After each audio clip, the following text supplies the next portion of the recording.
Hello दोस्तों, नमस्कार, राधे राधे। कैसे हो आप सभी? आशा करता हूँ कि अच्छे होंगे। आज हम REET mains exam 2026 science math में आए हुए प्रश्नों के बारे में चर्चा करने जा रहे हैं।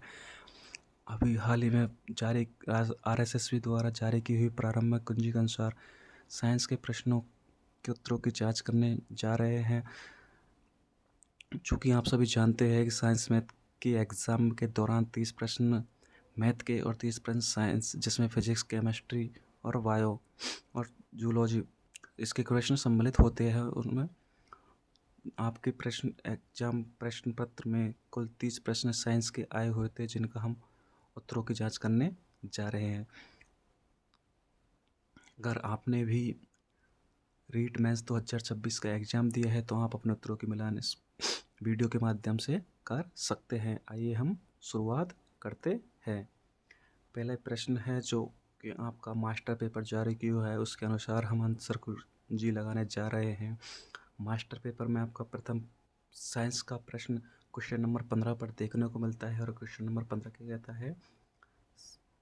क्वेश्चन नंबर 15 कहता है सही कथनों का चुनाव करना है। किसका? सही कथनों का चुनाव करना।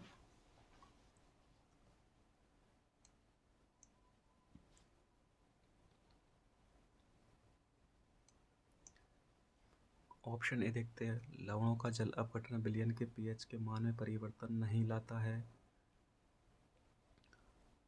लवण आयनिक यौगिक है जो तब बनते हैं जब एक अम्ल एक क्षार के साथ क्रिया करता है। बिल्कुल, ये राइट होगा। अधिक सांद्रता के लवण को डालकर एक रसायन बनाया जाता है जो पानी में बहुत कम घुलनशील होता है। के प्रभाव के लक्षण चेपी प्रभाव कहते हैं। ये भी राइट हो जाएगा। और लवण की प्रकृति अम्लीय होती है, नहीं, उदासीन होती है। ये गलत हो जाएगा। ऑप्शन ए, लवणों का जलापटा विलयन के पीएच के मान में परिवर्तन नहीं लाता। बिल्कुल गलत हो जाएगा, लाता है वही परिवर्तन। तो उसका आंसर क्या हो जाएगा? एक तो बी और एक सी। तो ऑप्शन देखते हैं। ऑप्शन ए में है ए और बी, ऑप्शन बी में है ऑप्शन बी और सी, ऑप्शन सी में है सी और डी, ऑप्शन डी में है ए और B.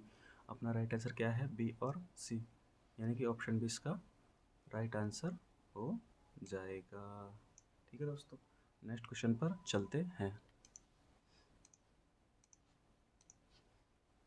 Question number 16। Question number 16 क्या बोलता है? वाह्य कर्ण के कर्ण पल्लव। किसके? वाह्य कर्ण के कर्ण पल्लव। और जिन्हें क्या बोला जाता है? ऑरिकल में पाई जाने वाली उपास्थि है। यानी कि बाह्य कर्ण जिन्हें क्या कर्ण पल्लव को क्या बोला जाता है? ऑरिकल उसकी उपास्थि है। ऑप्शन ए कांचा उपास्थि, ऑप्शन बी प्रत्यास्थ उपास्थि, ऑप्शन सी तंतु उपास्थि, ऑप्शन डी श्लेष्म उपास्थि, और ऑप्शन ए अनुत्तरित प्रश्न। तो हम सभी जानते हैं इसका राइट आंसर क्या हो जाएगा? प्रत्यास्थ उपास्थि इसका राइट आंसर हो जाएगा। ऑप्शन बी इसका राइट आंसर हो जाएगा। नेक्स्ट क्वेश्चन पर चलते हैं। नेक्स्ट क्वेश्चन आपको मास्टर पेपर में क्वेश्चन नंबर 23 के रूप में देखने को मिलता है। और क्वेश्चन नंबर 23 क्या बोलता है? नर जनन तंत्र में, किसमें? नर जनन तंत्र में जनन कोशिकाओं को पोषण प्रदान करने वाली कोशिकाएं होती है। यानी कि जो नर जनन तंत्र है उसके जनन कोशिकाओं को पोषण कौन सी कोशिका प्रदान करती है? देखते हैं। ऑप्शन ए लीडिंग कोशिका, ऑप्शन बी सर्टीली कोशिका, ऑप्शन सी मातृ जनन कोशिका, ऑप्शन डी मूल स्टेम कोशिका, ऑप्शन ई अनुत्तरित प्रश्न। तो हम सभी जानते हैं पोषण कौन प्रदान करती है? सर्टोली कोशिका। तो ऑप्शन बी इसका राइट आंसर हो जाएगा। नेक्स्ट क्वेश्चन पर चलते हैं। नेक्स्ट क्वेश्चन क्वेश्चन नंबर 28 पर देखने को मिलता है आपको, जो कि क्या है? किसी एक माध्यम में अनुदैर्ध्य तरंग, किसी एक माध्यम में अनुदैर्ध्य ध्वनि तरंग, कौन सी? अनुदैर्ध्य ध्वनि तरंग का वेग उसके प्रत्यास्थ गुणों और जड़त्व गुणों पर निर्भर करता है। कुछ सामान्य पदार्थों में ध्वनि के वेग के अनुसार उसके सही घटते हुए क्रम में व्यवस्थित करना है। किसमें? घटते हुए क्रम में व्यवस्थित करना है। घटता हुआ क्रम बोले तो क्या हो जाएगा?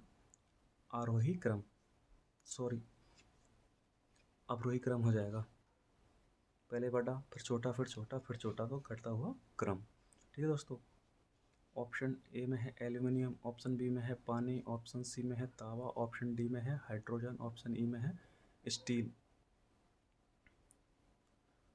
तो सबसे अधिक जो वेग होगा वो होगा स्टील का, तो ऑप्शन ई फर्स्ट होना चाहिए।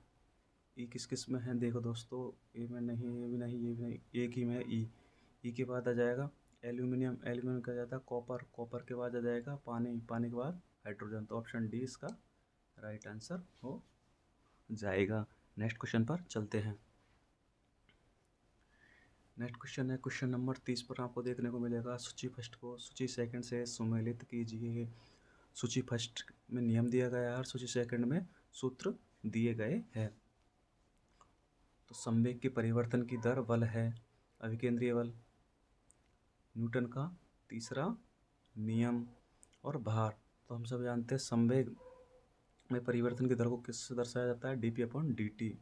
तो ए में हो जाएगा 3। अब इसमें देखते हैं ए में 3 एक ही ऑप्शन में है। अभिकेंद्रीय बल क्या हो जाएगा, mv²/r, बी में 1। और न्यूटन का तीसरा नियम क्या कहता है, क्रिया प्रतिक्रिया। तो उसमें हो जाएगा 4 और भार होता है mg, तो डी में हो जाएगा 2। तो उसका राइट आंसर सी हो जाएगा। क्या हो जाएगा, सी। नेक्स्ट क्वेश्चन पर चलते हैं। नेक्स्ट क्वेश्चन क्या बोलता है, क्वेश्चन नंबर 35। निम्नलिखित कोशिकीय घटनाओं को उनके व्यास के घटते क्रम में व्यवस्थित कीजिए। एक कोशिकाओं को किसके घटते क्रम में, व्यास के घटते क्रम में व्यवस्थित करना है। तो दोस्तों यह प्रश्न बहुत ही एडवांस लेवल का प्रश्न है। यह शायद ही किसी नोट्स में आपको देखने को मिला होगा, जिसे हम आउट ऑफ सिलेबस क्वेश्चन के रूप में भी समझ सकते हैं। पर इसका जो आंसर है वो हमें निकालना पड़ेगा। तो उसके देखते हैं। पहले तो ऑप्शन है सूक्ष्म नली का यानी कि माइक्रोट्यूबल, ऑप्शन बी सूक्ष्म तंतु माइक्रो फिलामेंट, ऑप्शन सी मध्यवर्ती तंतु इंटरमीडिएट फिलामेंट, ऑप्शन डी मोटा तंतु यानी कि थिक फिलामेंट। तो सबसे पहले जाएगा माइक्रो, सबसे पहले माइक्रो यानी कि ए, microtubule, micro filament, intermediate filament, thick filament. तो फिर क्या जाएगा दूसरे पर, डी यानी कि मोटा तंतु। मोटा तंतु के बाद क्या जाएगा, इंटरमीडिएट यानी कि सी, और फिर लास्ट में बचा कौन, बी यानी कि माइक्रो फिलामेंट। ये लास्ट में आ जाएगा बी। ये इसका व्यास के अनुसार क्रम हो जाएगा। आप देखते थे ADCB, नहीं AD, AAA, DT, ADCB। तो इसका राइट आंसर सी हो जाएगा। नेक्स्ट क्वेश्चन पर चलते हैं। पादप कोशिकाओं और उनके कार्यों से संबंधित सही कथनों को चुनना है। यानी कि एक तरफ तो क्या है पादप कोशिकाएं और दूसरी तरफ क्या है उनसे संबंधित कार्य, उनको सही चुनाव करना है। अधिकांश मृदुतकी कोशिकाएं अपनी विभाजित होने की क्षमता बनाए रखती है और अन्य प्रकार की कोशिकाओं में विविध हो जाती है। बिल्कुल वही सही बात है। यह श्लेष्मतुकी कोलेकाइमा कोशिका दृढ़ोतक की स्क्लेरेनकाइमा कोशिका की अपेक्षा अधिक दृढ़ होती है। नहीं, कोलेनकाइमा स्क्लेरेनकाइमा की अपेक्षा अधिक दृढ़ नहीं होती है। वाहिनिकीय और वाहिका तत्व क्रियात्मक परिपक्वता पर मृत और लिग्निन होते हैं। बिल्कुल दोस्त होते हैं ये भी।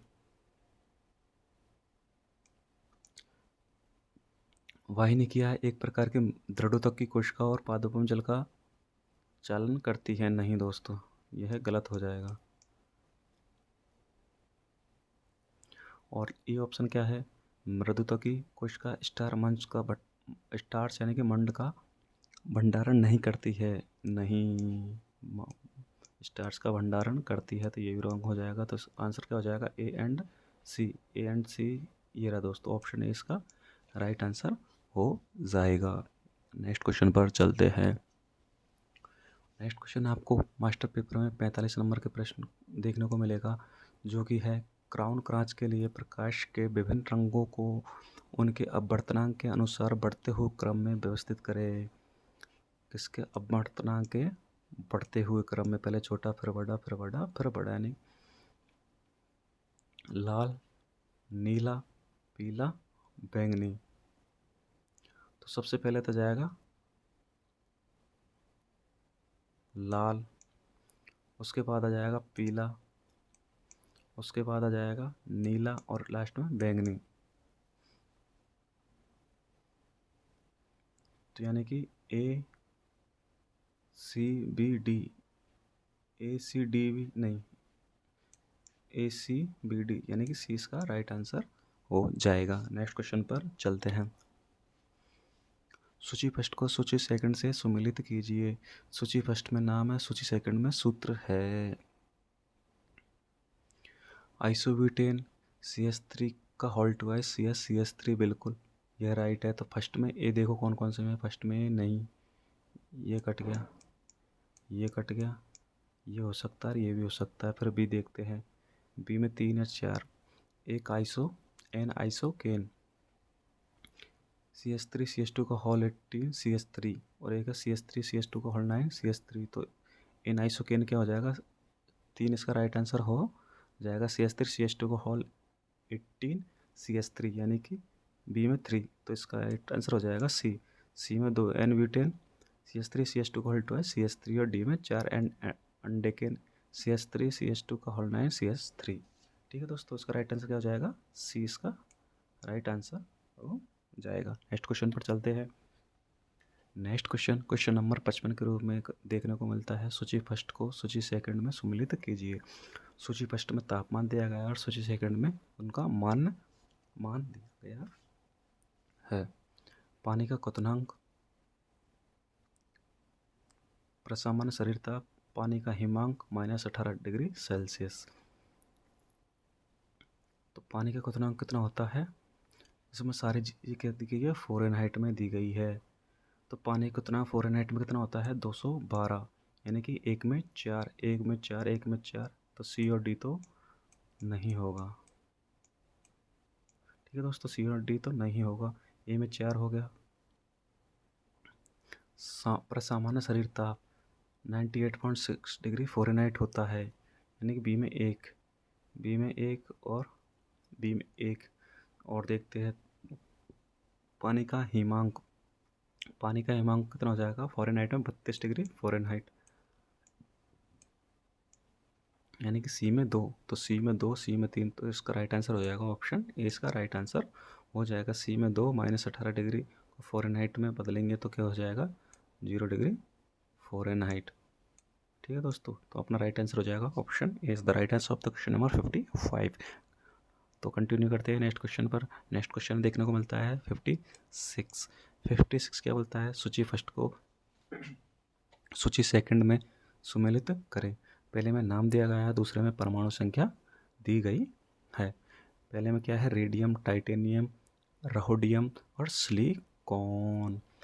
तो रेडियम का परमाणु संख्या, परमाणु क्रमांक, रेडियम का कितना होता है, 22, नहीं 22 नहीं, रेडियम का होता है 88।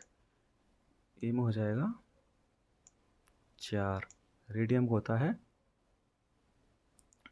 88, और टाइटेनियम का होता है 22। स्कैंडियम और स्कैंडियम 21 होता है, टाइटेनियम का 22 होता है। तो टाइटेनियम को जाएगा 22।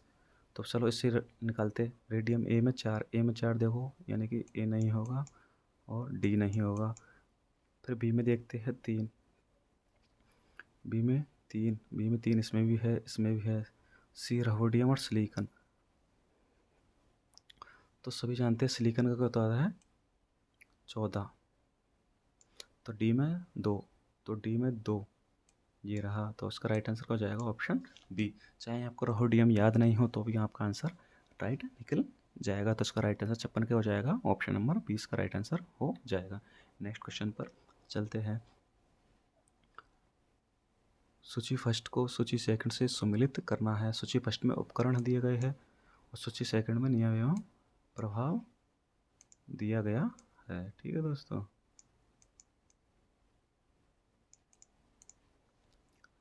विद्युत चुम्बक, वोल्टेज सेल, विद्युत फ्यूज, रेफ्रिजरेटर, उनके नियम और प्रभाव दिए गए हैं। तो विद्युत चुम्बक तो विद्युत धारा का चुंबकीय प्रभाव पर आधारित होता है। तो इसका विद्युत धारा का चुंबकीय प्रभाव यानी कि एम हो जाएगा 3, एम हो जाएगा 3। और वोल्टेज सेल क्या हो जाएगा, विद्युत धारा का रासायनिक प्रभाव यानी बी में 4। विद्युत फ्यूज क्या हो जाता है, ताप पर आधारित होता है। अधिक ताप होता है तो यह पिघल जाता है, जिससे अपन घर का परिपथ सर्किट शॉर्ट सर्किट होने से बच जाता है। और रेफ्रिजरेटर होता है उसमें गतिविधि का द्वितीय नियम, यानी कि ए में हो जाएगा 3, बी में हो जाएगा 4 और सी में हो जाएगा 2 और डी में हो जाएगा 1, यानी कि 3 4 2 1 3। तो देखो दोस्तों, हमें एक से ही निकल जाता है, ऑप्शन फर्स्ट से ही निकल, विद्युत चुम्बक विद्युत धारा का चुंबकीय प्रभाव। ऑप्शन ए, एक में ही 3 है तो यही निकल जाएगा, 3 4 2 1। इसका राइट आंसर हो जाएगा। नेक्स्ट क्वेश्चन पर इसका राइट आंसर क्या जाएगा, ऑप्शन नंबर डी इसका राइट आंसर हो जाएगा। नेक्स्ट क्वेश्चन पर चलते हैं। नेक्स्ट क्वेश्चन क्या बोलता है, नेक्स्ट क्वेश्चन हमको देखने को मिलता है 65 क्वेश्चन के नंबर के रूप में। ओम का नियम किस चालक की विद्युत धारा, विभवांतर और प्रतिरोध निर्धारित करने के लिए बहुत महत्वपूर्ण है। ऑप्शन ए देखते हैं। ओम के नियम के अनुसार हर भौतिक परिस्थिति के अंतर्गत एक चालक का विभवांतर उससे प्रभावित होने की वाली विद्युत धारा के समानुपाती होता है।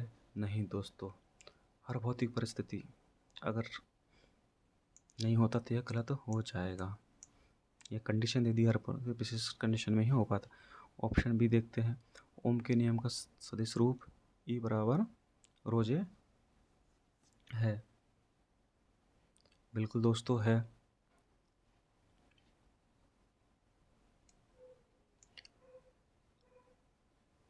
अर्धचालक ओम के नियम का पालन नहीं करते हैं। नहीं, ये गलत हो जाएगा। नहीं सॉरी दोस्तों, अर्धचालक बिल्कुल बिल्कुल बिल्कुल अर्धचालक ओम के नियम का पालन नहीं करते, बिल्कुल यह कथन राइट हो जाएगा।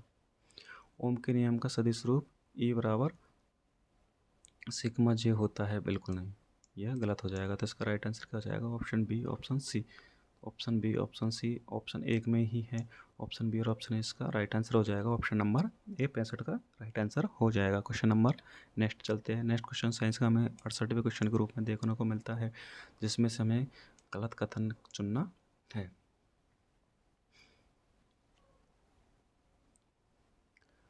रक्त में CO2 अभिगमन के दौरान क्लोराइड आयन Cl- प्लाज्मा से RBC में जाते हैं। यह क्लोराइड शिफ्ट स्थानांतरण से संबंधित है। बिल्कुल दोस्तों, यह है तो सही कथन, लेकिन हमें बताना क्या है, गलत कथन। तो यह हमारा आंसर नहीं होगा।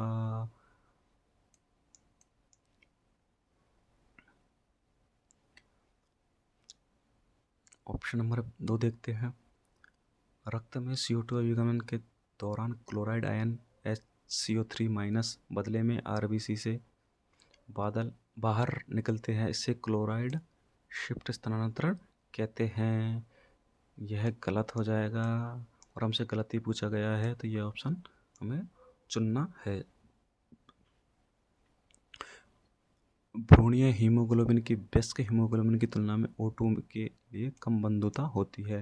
नहीं दोस्तों, यह ऑप्शन भी गलत हो जाएगा और यही हमसे पूछा गया था, इस ऑप्शन को भी चुनाव करना है। ऑप्शन डी देखते हैं। अम्लता के बढ़ने के साथ O2 के लिए हीमोग्लोबिन की बंधुता कम हो जाती है। यह राइट है, लेकिन पूछा गया है तो इसे हमें ऑप्शन नहीं चुनना है। तो हमारे 2 ही ऑप्शन हो गए हैं, एक तो बी और एक सी। तो हमें बी और सी इन चारों ऑप्शन में किस में देखने को मिलता है, ऑप्शन नंबर 1 में देखने को मिलता है, बी और सी। नेक्स्ट क्वेश्चन पर चलते हैं।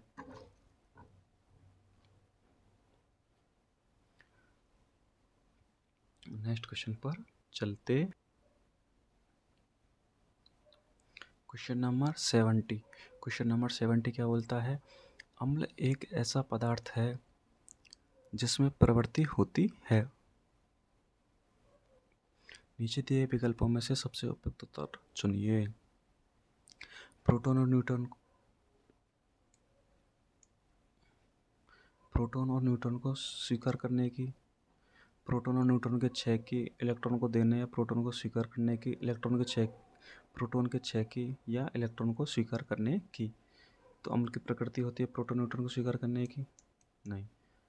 प्रोटॉन और न्यूट्रॉन के 6 की? नहीं। इलेक्ट्रॉन को देने या प्रोटॉन को स्वीकार करने की? नहीं। प्रोटॉन के 6 की या इलेक्ट्रॉन को स्वीकार करने की होती है। तो यही इसका राइट आंसर हो जाएगा। तो 70 का राइट आंसर क्या हो जाएगा? Option number D is the right answer of the question number 70। तो कंटिन्यू करते हैं। नेक्स्ट क्वेश्चन है 71। 71 क्या बोलता है? सही कथन चुनना है। दोनों ऑप्शन है तनु विलयनों तथा आदर्श गैसों के लिए रासायनिक विभव उसकी सांद्रता का लॉगरिथमिक फलन है होता है। बिल्कुल दोस्तों, होता है। वाष्प दाब को कम करना विलयन का अणु संख्या गुणधर्म नहीं होता है। गलत होता है। परासरण अर्धपारगम्य झिल्ली और विलायक को सम्मिलित नहीं करती है। करती है, यही गलत हो जाएगा। आदर्श विलयनों में विलेय और विलायक दोनों रूलेट के नियम का पालन करते हैं। किसके? रूलेट के नियम का पालन करते हैं। बिल्कुल दोस्तों, करते हैं। यह कथन थोड़ा एडवांस लेवल का है, जो कि शायद नोट्सों में देखने को मिलता है, रूलेट का नियम। तो इसका राइट आंसर क्या हो जाएगा? A and D. A and D, A इसमें भी है, ये गलत हो जाएगा। ए इसमें ए बी सी डी, यानी कि ए और डी इसका राइट आंसर हो जाएगा। Option number B is the right answer of question number 71। Next question पर चलते हैं। नेक्स्ट क्वेश्चन देखता है सूची फर्स्ट को सूची सेकंड से सम्मिलित कीजिए। सूची फर्स्ट श्वसन प्रक्रिया, सूची सेकंड संबंधित मांसपेशीय प्रक्रिया। अंत श्वसन यानी कि निःश्वसन। अंत श्वसन निःश्वसन क्या हो जाएगा? बाह्य आंतरशरीय पेशी तथा डायफ्राम संकुचित होती है। यानी एम हो जाएगा बी। एम हो जाएगा बी। ठीक है दोस्तों। उच्चवसन क्या हो जाएगा? बाह्य उच्च यानी बाह्य अंतरकोशिकीय पेशी और डायफ्राम पट शिथिल होते हैं। यानी बी में 3, यानी कि 2 और 3, 2 और 3 देख लो। 2 इसमें भी है, इसमें भी 2 और 3। तो इसका राइट आंसर हो जाएगा option number D is the right answer of question number 72। Next question पर चलते हैं। निम्न से कौन से कथन उचित है? समान परमाणु संख्या परंतु विभिन्न न्यूक्लियन अंक के परमाणु तत्व के समस्थानिक होते हैं। बिल्कुल। वे यौगिक जिनमें धातु तत्व नहीं होते हैं प्रारूपिक रूप से विभक्त अणु के सहसंयोजक यौगिक बना सकते हैं। बिल्कुल दोस्तों, बना सकते हैं। मैग्नीशियम का ऑक्सीकरण -2 होता है जब वह Mg+2 आयन की व्यवस्था में होता है। नहीं दोस्तों, यह गलत हो जाएगा। माइनस नहीं होता है। सहसंयोजक आवन ध्रुवीय नहीं होते हैं, यह भी गलत हो जाएगा। ध्रुवीय होते हैं। तो इसका राइट आंसर हो जाएगा ए एंड बी। तो इसका ऑप्शन ए इसका राइट आंसर हो जाएगा, A and B. Next question पर चलते हैं। नेक्स्ट क्वेश्चन है 80।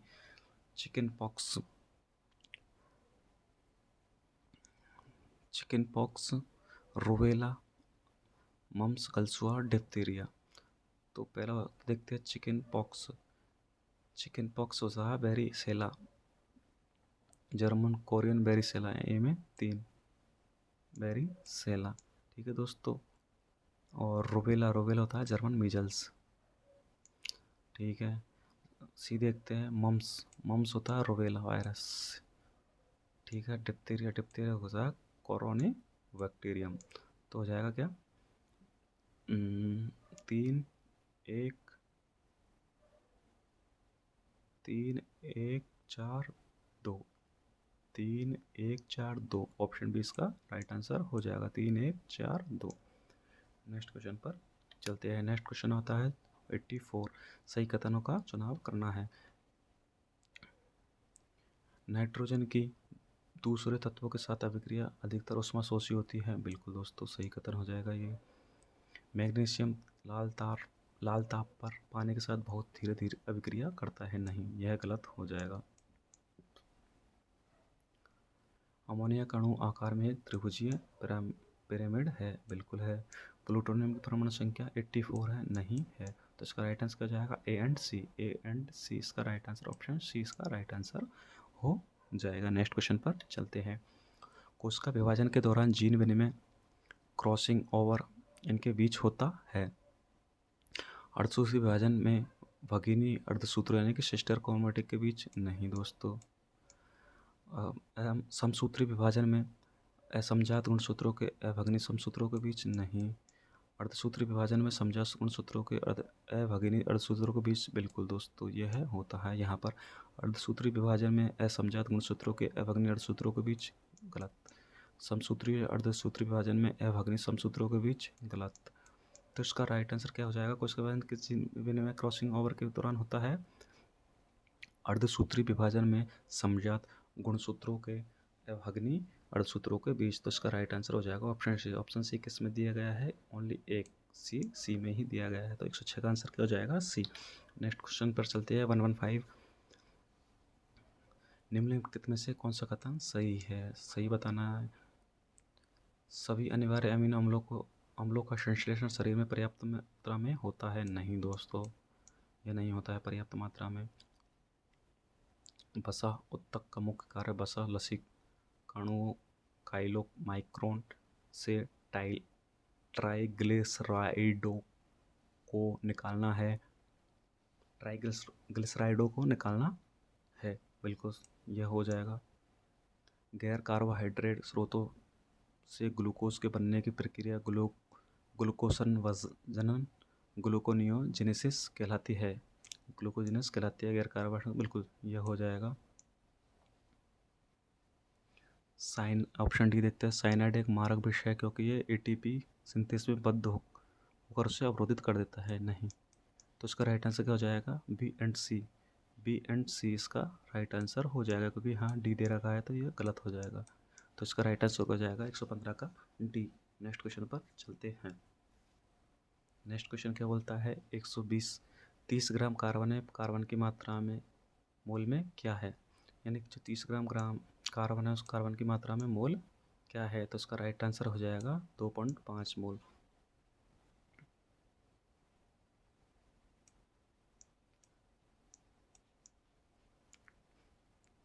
भार बटे परमाणु भार, कार्बन को जाएगा 12, 12 दूनी 24.24 बच के 6, 12 पंजो 60। तो इसका राइट आंसर क्या आ जाएगा? 2.5 मोल। तो इसका राइट आंसर क्या जाएगा? बी 2.5 मोल। नेक्स्ट क्वेश्चन पर चलते हैं। 127 क्वेश्चन क्या बोलता है? एक 3.60 किलोग्राम द्रव्यमान का एक पिंड एक अंतरिक्ष यात्री द्वारा 700 किलोमीटर उड़ान पर पृथ्वी के चारों ओर एक वृत्तीय कक्षा में छोड़ा जाता है। उस कक्षा में पिंड की यांत्रिक ऊर्जा पृथ्वी की त्रिज्या 6370 किलोमीटर, पृथ्वी का द्रव्यमान 5.98 इंटू 10 की पावर 24 किलोग्राम और गुरुत्वाकर्षण कैपिटल जी कितना दिया गया है? 6.67 इंटू 10⁻11 न्यूटन मीटर स्क्वायर पर किलोग्राम स्क्वायर। तो दोस्तों ये बहुत ही थोड़ा जटिल और समय लेने वाला एक न्यूमेरिकल है फिजिक्स का। तो इसका मैंने पहले ही सॉल्यूशन निकाल कर देख लिया था, और जो कि आंसर कुंजी से बिल्कुल सही है। तो इसका राइट आंसर हो जाएगा ऑप्शन ए। इसका राइट आंसर हो जाएगा -101 mg। ऑप्शन ए इसका राइट आंसर हो जाएगा। नेक्स्ट क्वेश्चन पर चलते हैं। 128 क्या बोलता है? निम्नलिखित में से कौन से कथन उचित है? दो परिमेय संख्याओं का योग या अंतर परिमेय होता है। सॉरी दोस्तों, यह मैथ का क्वेश्चन आ गया है गलती से। हमारी टीम द्वारा थोड़ा सा निगरानी कम रखी गई है क्वेश्चन वर्गीकरण के दौरान। हमें साइंस के क्वेश्चन लेते थे, लेकिन एक क्वेश्चन शायद गलती से ये मैथ का भी आ गया है। लेकिन चलो आ गया है तो हम इसका आंसर भी देने का प्रयास करते हैं। दो परिमेय संख्याओं का योग या अंतर परिमेय संख्या होता है। बिल्कुल दोस्तों, ये कथन राइट हो जाएगा। दो अपरिमेय संख्या का योग या अंतर अपरिमेय होता है, नहीं, यह गलत हो जाएगा। दो परिमेय संख्या का गुणनफल परिमेय होता है। बिल्कुल, ये राइट हो जाएगा। दो अपरिमेय संख्या का गुणनफल अपरिमेय होता है, यह गलत हो जाएगा। तो इसका राइट आंसर क्या हो जाएगा? A and C, A D B C, यानी कि ए सी इसका राइट आंसर हो जाएगा। सी ए और सी इसका राइट आंसर हो जाएगा। 128 का सी। नेक्स्ट क्वेश्चन पर चलते हैं। निम्नलिखित संबंधों को आनुवंशिक समरूपता के वृद्धिमान से ह्रास समान क्रम में जोड़ना है। वृद्धि से ह्रास के क्रम में जोड़ना है। कजन, समरूप जुड़वा, सहोदर, बिरादा, भात्र जुड़वा। तो सबसे पहले कौन आ जाएगा? एकदम हू ट्विंस, समरूप जुड़वा। तो सबसे पहले देखना है बी किस किस में है। डी डी बी बी, तो ये ए और सी तो हो ही नहीं सकता, तो इन्हें काट देंगे। फिर आता है समरूप जुड़वा, भ्रातृ जुड़वा, यानी कि ए के बी के बाद डी, बी और डी। फिर देखते हैं सी या ए में से कौन आना चाहिए, सहोदर या कजन। तो कजन आएगा, सहोदर आएगा, तो फिर आएगा सहोदर, सी और ए। तो इसका राइट आंसर बी हो जाएगा, यानी कि समरूप जुड़वा, भातृ जुड़वा, सहोदर और कजन, ममेरा फुफेरा चचेरा, ये थोड़े दूर के हो गए, इसलिए सबसे उससे पहले क्या जाएगा? सहोदर। तो राइट आंसर 130 हो जाएगा बी। नेक्स्ट क्वेश्चन पर चलते हैं। 140 क्या होता है? निम्न में से किस विटामिन की कमी से त्रुटिपूर्ण रक्त स्कंदन होता है? यानी किस विटामिन की कमी से रक्त स्कंदन होता है? नीचे दिए गए विकल्पों में से सबसे उपयुक्त उत्तर चुनना है। फिलोक्विनिन, नियोसिन, थायमिन, रेटिनॉल। तो रक्त स्कंदन किससे संबंधित है? विटामिन के से।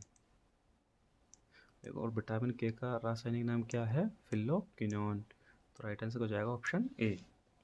नेक्स्ट क्वेश्चन पर चलते हैं। नाइट्रिक अम्ल और सोडियम हाइड्रोक्साइड के बीच अभिक्रिया के लिए पूर्ण संतुलन समीकरण चुनिए। तो हमें पूर्ण समीकरण चुनना है। तो देखो HNO3 ये सही है, Na2 नहीं दोस्तों, यह गलत हो जाएगा। Na2 हो ही नहीं सकता। HNO3 aquarium plus NaOH aquarium, NaNO3 aquarium plus H2, यह लिक्विड में। तो यह राइट आंसर हो जाएगा, ऑप्शन बी इसका राइट आंसर हो जाएगा। और भी देखते हैं अगर और भी होता है तो दोस्तों एग्जाम दौरान यह गलती ना करें। यहाँ राइट का चिन्ह न लगाकर कहाँ लगाना है? यहाँ, क्योंकि हम जब OMR भरते हैं तो हमें यह चारों ऑप्शन देखने का टाइम नहीं मिलता है और सीधा ऑप्शन बी देख कर ही लगा देते हैं, जो कि हमारा राइट आंसर गलत हो जा सकता है। तो हमें यहाँ राइट लगाने के बजाय क्या लगाना है? पीछे की तरफ इस प्रकार के क्वेश्चनों में देखते हैं। HNO3 plus NaOH plus NaNO3 no 4 गलत, यह भी गलत हो जाएगा। और HNO3 plus NaOH plus NaNO2 बिल्कुल नहीं, यह भी गलत हो जाएगा। तो इसका राइट आंसर क्या हो जाएगा? एक ही है बी। अब बी किस ऑप्शन में है वो देखना है। बी ओनली इसमें है, किस में है? Option A. तो इसका राइट आंसर तो बी है, लेकिन हमें भरना क्या है OMR में? ऑप्शन ए भरना है। ठीक है दोस्तों, नेक्स्ट पर चलते हैं। ग्रहों की गति केपलर के नियम द्वारा अभिनियंत्रित होती है। ऑप्शन ए केपलर का दूसरा नियम, आयी क्षेत्रफल का नियम, कोणीय संवेग के संरक्षण के नियम के तुल्य है। बिल्कुल सही है यह ऑप्शन। केपलर का दूसरा नियम आयी क्षेत्रफल का नियम की संवेग संरक्षण के नियम के तुल्य है नहीं। किसी ग्रह का आवर्तकाल का घन उसके अर्धवर्ग के समानुपाती होता है नहीं दोस्तों। आवर्तकाल का घन न होकर क्या हो जाएगा? स्क्वायर। किसी ग्रह के आवर्तकाल का वर्ग उसके दीर्घअक्ष के घन के समानुपाती होता है, ये T² समानुपाती R3। तो यह राइट आंसर हो जाएगा।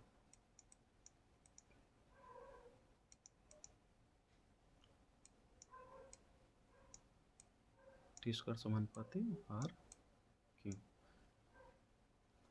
तो यानी कि ए एंड डी इसका राइट आंसर हो जाएगा। A and D option C में ही है, तो इसका राइट आंसर हो जाएगा सी। तो दोस्तों ये थे आपके रीट मेंस एग्जाम 2026 में आए हुए आपके क्वेश्चनों का सॉल्यूशन, जो कोई प्रारंभिक कुंजी जारी हुई उसके अनुसार आपको प्रोवाइड करवा दिया गया है। आशा करता हूँ कि आपके इन 30 प्रश्नों में से अधिक प्रश्न सही हुए होंगे और आशा करता हूँ कि आप सभी का सिलेक्शन इन विगत भर्ती के दौरान हो जाए। यही मैं ईश्वर से आपकी कामना करता हूँ कि आप सभी सफल हुए। आशा करता हूँ यह सेशन आपके लिए लाभकारी रहा होगा, आपके लिए फ़ायदेमंद लग रहा होगा और ऐसे ही रीट मेंस एग्ज़ाम में आए हुए प्रश्नों को आंसरों को देखने के लिए, जांचने के लिए, परखने के लिए, एनालिसिस करने के लिए हमारी अन्य क्लासों से भी जुड़िए, जो कि आपके एनालिसिस करने के लिए बहुत ही फ़ायदेमंद होंगे आपके। तो आशा करते हैं क्लास आपके लिए अच्छी रही होगी। अब हम अलविदा लेते हैं। जय हिंद, जय भारत, नमस्कार दोस्तों।